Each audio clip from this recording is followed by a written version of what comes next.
दोस्तों, आज मैं आपको एक मछुआरे की कहानी सुनाने जा रहा हूँ।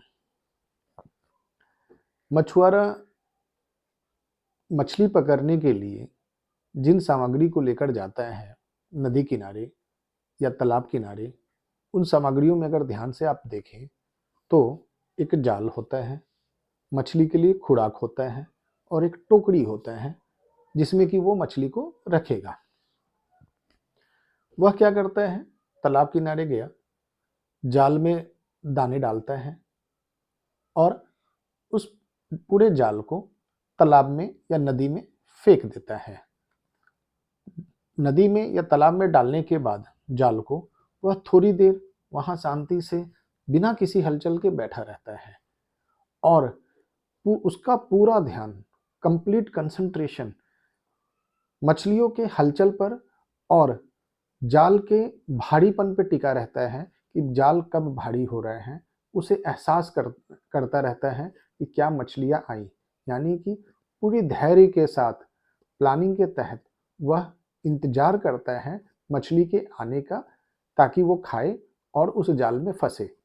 जैसे ही मछली आती है, दाने खाती है और वह जाल में फंस जाती है, उसके बाद वह मछुआरा उस जाल को निकालता है।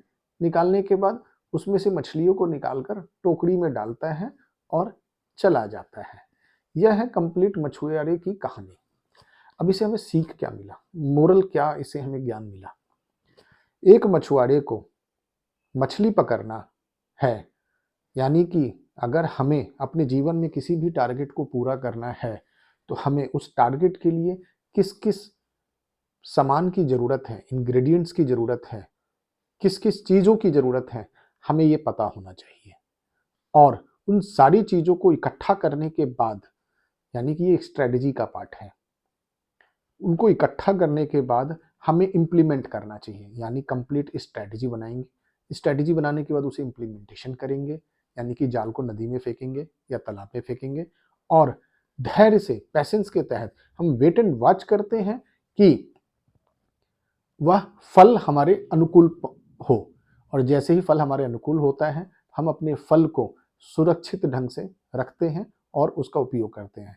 यानी कि हमें किसी भी टारगेट को फुलफिल करने के लिए स्ट्रेटजी, इम्प्लीमेंटेशन एंड धैर्य यानी पैसेंस को बनाए रखना चाहिए। धन्यवाद।